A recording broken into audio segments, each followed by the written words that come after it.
Kemudian ada Indian Timor atau yang kita sebut dengan Merabiu dari India. Yang terakhir ada jenis saya lupa ya. Jenis apa?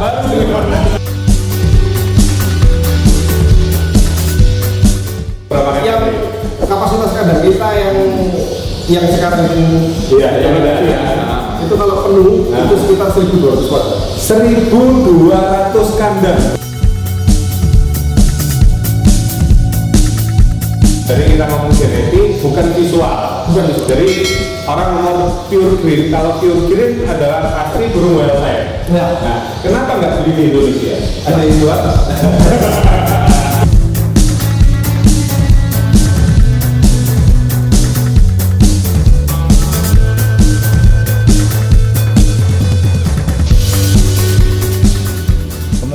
Wah, kalau kita lihat sawah ini, waduh, Saweger ijo kabeh. Sore kita terdampar. Kanan tindi. What's up Om Bro? Masih sama kita. Kita Republik Burung. Iya, kita di tengah sawah. Tengah sawah. Mana Om? Sidoarjo di Tulangan. Wih, kita akan jalan-jalan mau lihat tulangan aviari yang viral, fenomenal, bombastis, fanatik, apalagi. Oke. Jangan jalan. Oke, jangan sip lo ya. Ayo. Oke. Loyo ditinggal mana?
Rata-rata burung wildlife ini yang jual benar itu bisa dipertanggungjawabkan secara genetik. Betul sekali. Jangan sampai beli wildlife diberi metu pastel.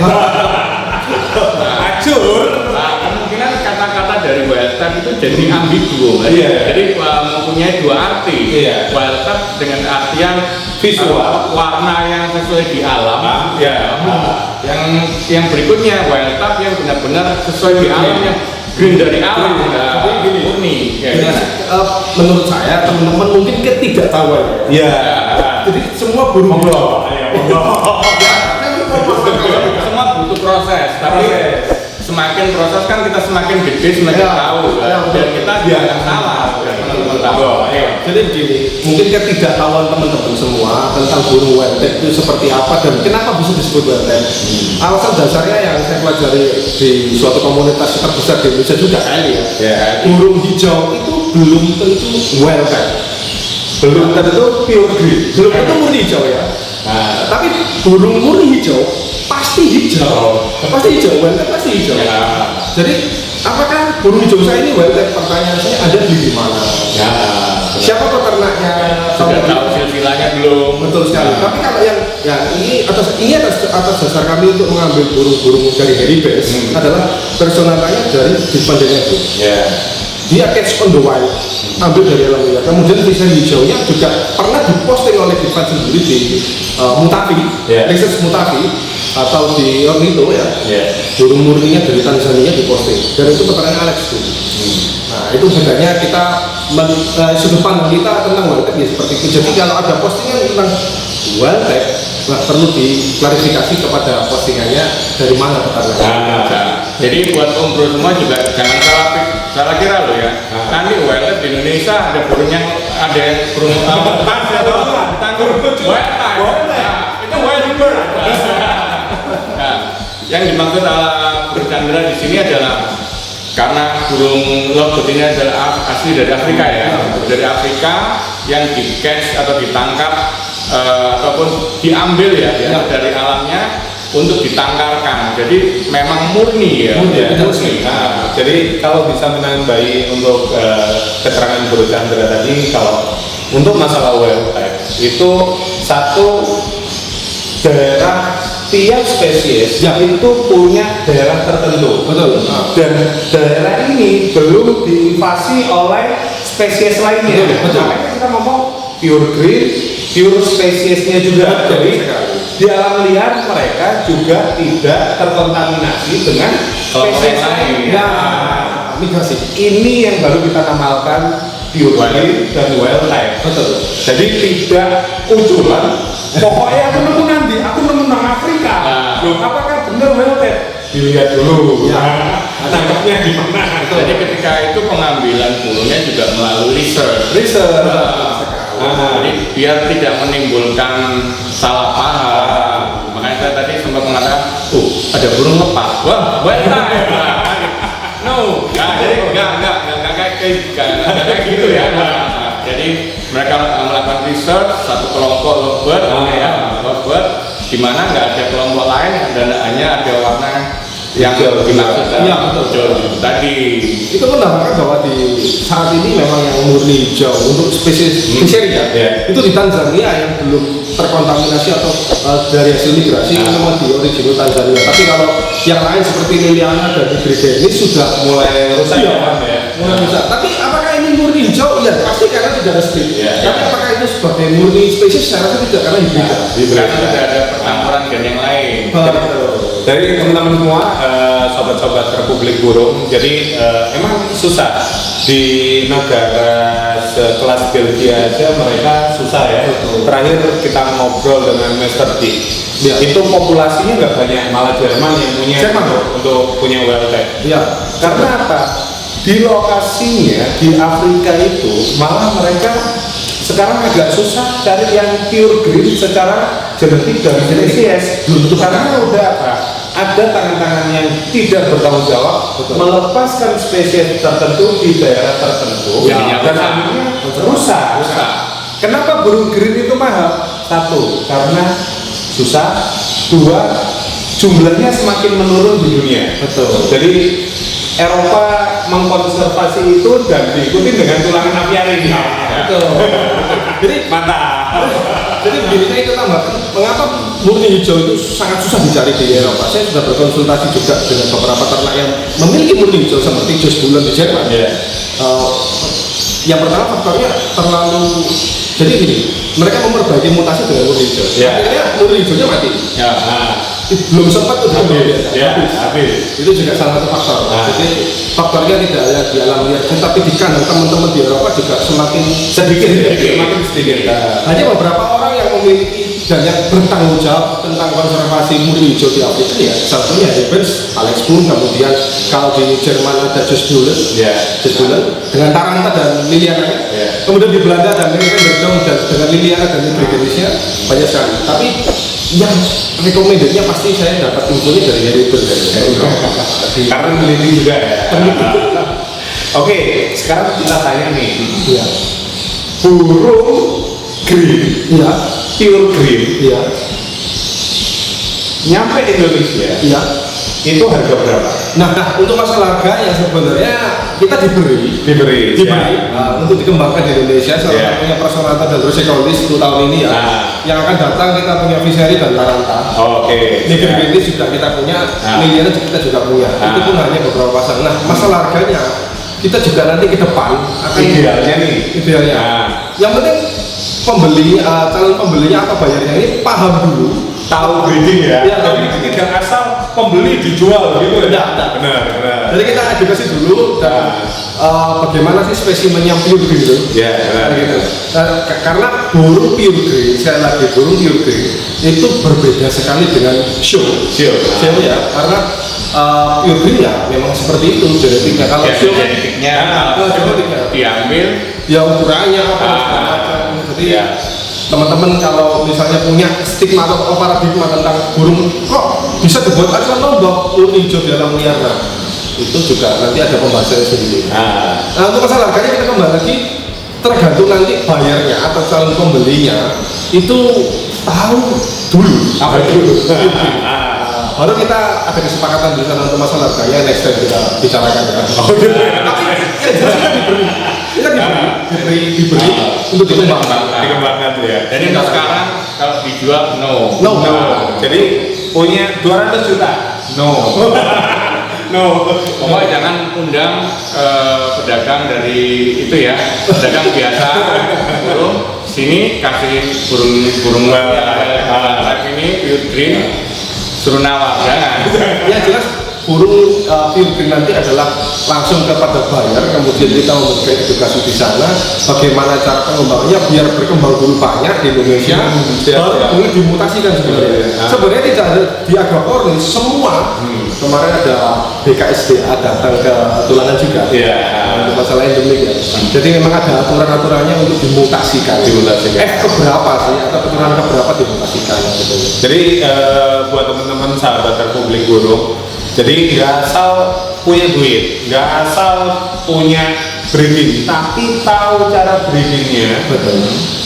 Baru Anda bisa mendapatkan burung-burung dengan kualitas tertentu. Betul. Dalam artian pure green. Kalau punya uang aja gampang, semua orang punya uang. Tapi mengerti cara breeding dan mengembangkannya, ini yang mereka pilih untuk menyalurkan burung-burung pure greennya. Ya, kalau untuk yang ombro yang breeder-breeder pemula, yang penting tahu cara memeliharanya dulu aja. Ya, oke. Kalau nanti bertahap mulai tahun berikutnya, bagaimana cara yang lain, tapi harus diketahui juga awal. Tadi Om Chandra udah bilang sama isolasi, seperti itu, terus penanganan, ruang sakit, seperti itu kita harus tahu dulu. Jadi backgroundnya kita harus tahu dulu apa yang harus kita lakukan. Terus setelah kita ngomong yang wild type pure green tadi, dari tulangan aviari juga dalam lovebird ini mengembangkan mutasi juga nggak sih? Iya, mengembangkan. Jadi beberapa mutasi seperti Palu, kemudian di tahun lalu di Palu, kemudian yang lagi rame untuk saat ini mungkin Yellowfish ya. Masih belum. Kenapa?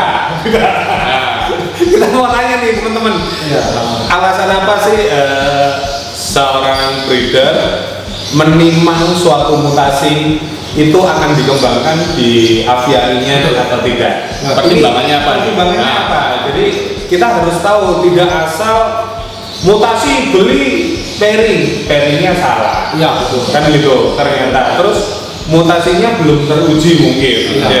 Nah, di sini kita akan memberikan suatu wawasan kepada teman-teman, suatu edukasi kepada teman-teman sobat-sobat Republik Burung. Gimana ini, Om Chandra? Jadi ada pertimbangan khusus dari kami ya. Kita tidak memungkiri bahwa kita suka sama mutasi, sangat suka. Cara burungnya cantik ya. Nah, untuk masalah Yellowfish, kenapa Yellowfish belum kita mampu untuk meminang ya? Bukan masalah hal ini adalah harga tidak, tapi tidak juga mutasi ini bukan mutasi, tidak. Kami yakin ini adalah mutasi karena perubahannya berbeda dengan parbu atau dengan biru ya. Secara visual orange gitu. Nah, kenapa kita tidak meminang mutasi ini? Karena kami belum mendapatkan informasi yang valid dari BVA karena kita menunjuk di sana. Belum valid tentang mutasi ini, bagaimana sifat penurunannya, apakah dia punya alel yang sama dengan biru atau parbu. Otomatis kalau punya sama kita hindari dong. Jadi tidak asal ya. Jadi nanti breedingnya ketika saya punya Yellowfish nih, breedingnya Anda tidak asal. Pairingnya ini tertentu lah. Ini mutasinya belum diteliti ya. Belum ada yang keluar. Pastinya apa? Karena kayaknya breeder di Indonesia harusnya juga mencatat. Nah, jadi catatan kandang untuk mutasi-mutasi research juga.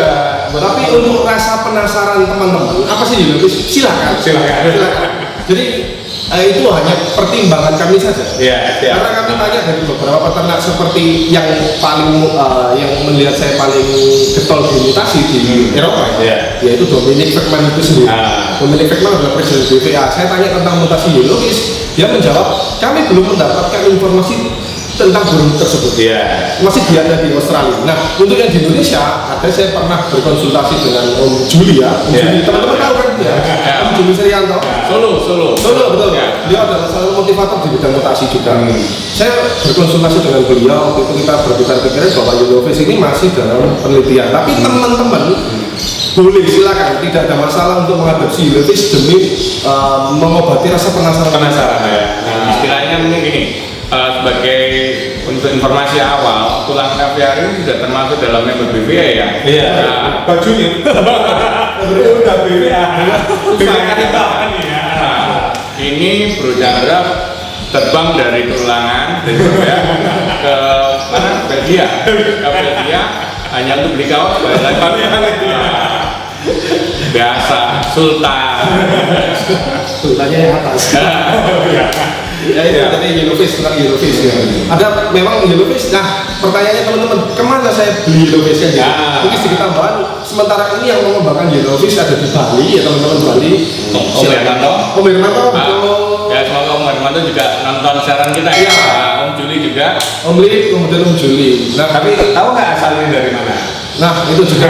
Saya tidak berbicara masalah asal usul tentang burung tersebut, tapi visual atau karakteristik mutasi ini memang disebutkan sama dengan apa yang di buku Australian Yellowfish. Jadi buat informasi teman-teman ya, pertama kali yellowfish muncul itu ada di Jogja, mutasi di Solo. Waktu itu burung kekean, dijual di tempat-tempat kekean.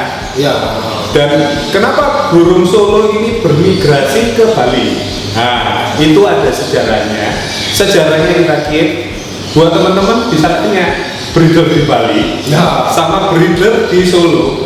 Itu pasti ada korelasinya. Jadi waktu itu yang jual di Solo menjual burungnya yellowfish ke Bali. Jadi bisa buat info ya, Dan kita juga punya cita-cita lah kita untuk meliput breeder yellowfish ya. Iya, breeder yellowfish. Cantik mutasi itu cantik karena struktur bulunya semua warna bulunya itu semua orange ya.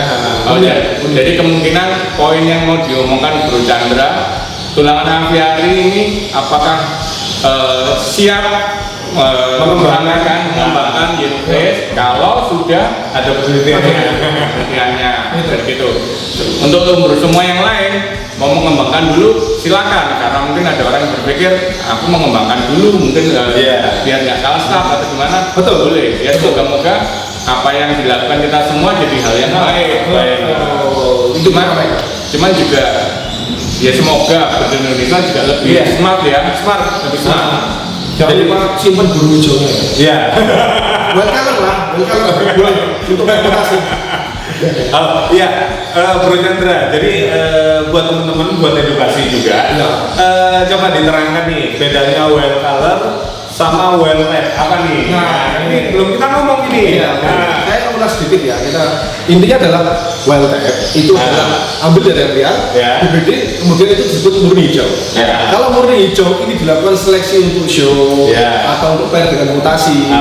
Ini anak hijau-hijaunya ini adalah well color. Jadi well color ya pasti ada di sana ada split.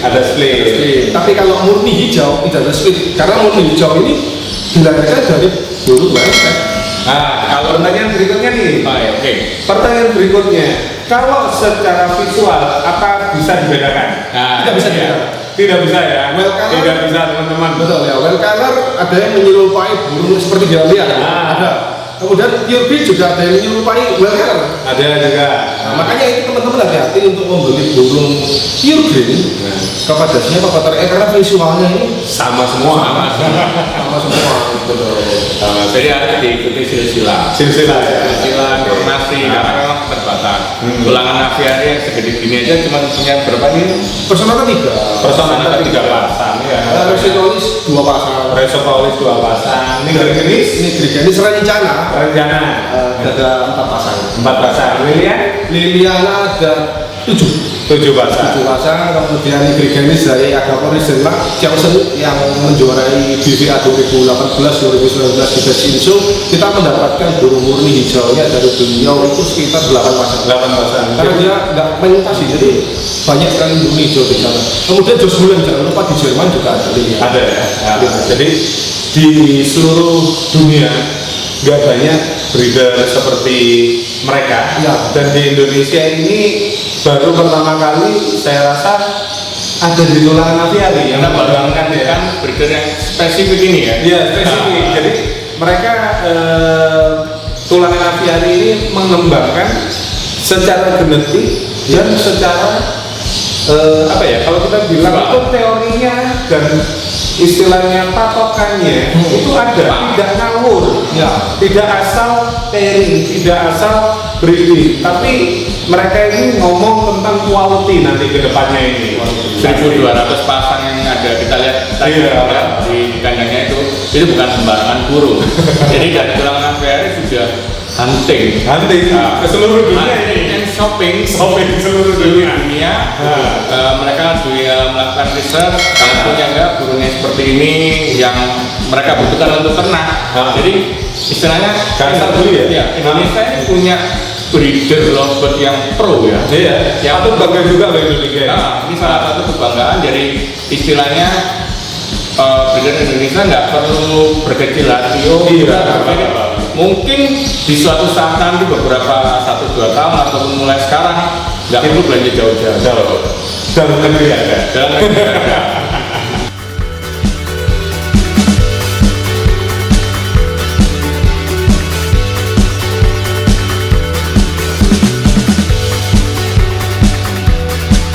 Oh iya, kita sekarang ngomong mutasi nih.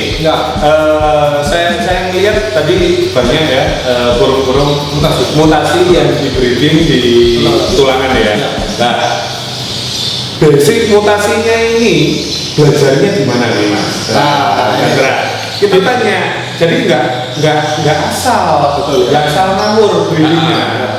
Nah gini, untuk awal kita belajar mutasi, tentu kita ada yang terpercaya di Indonesia dari sesuatu lembaga yang menangani tentang Agaporis, KLI ya. Tapi KLI tidak mengatur harga robot ya teman-teman. KLI ini hanya mengedukasi bagaimana sih mutasi itu punya satu kelompok yang tidak boleh dikawinkan. Di sana banyak informasi yang kita gali di KLI itu sendiri. Makanya sebenarnya awal kita belajar mutasi adalah di KLI tentunya yang recommended ya, bukan di postingan teman-teman yang hanya copy paste di Google apa dan segala macam. Terus peternak senior itu gimana itu jadinya? Kan banyak akhirnya peternak senior, peternak jadul itu ngerasa minder. Apakah karena mereka nggak mau belajar ini?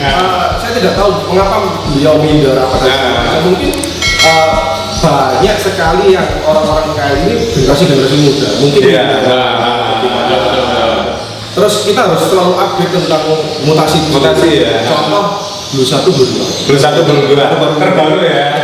Tulangan terbaru. Dulu ada Parbu dan segala macam. Nah, intinya adalah kita belajar mutasi kepada orang yang tepat atau organisasi lembaga yang tepat ya.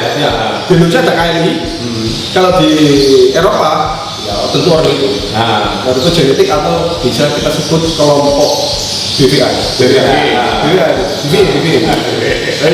Klub Agaporis di Eropa. Jadi mereka ini melakukan penelitian berdasarkan riset, bukan berdasarkan opo jari. Jari ini, kalau A kali B keluarnya C. Nah itu tembang opo jari teman-teman. Jadi kita ini bukan menggurui tapi mempelajari teman-teman ini agar lebih maju lagi. Peternak Indonesia juga tidak kalah dengan peternak Eropa. Yang pasti kita bayar subscribe Anda dengan informasi. Ya, seperti itu. Jangan lupa subscribe. Boleh disorot.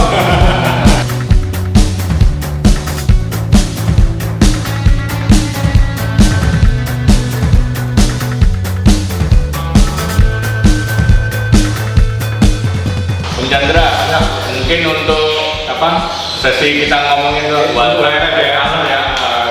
Untuk sesi ini kita akhiri, mungkin Om Chandra punya dua kata buat teman-teman nih. Oke.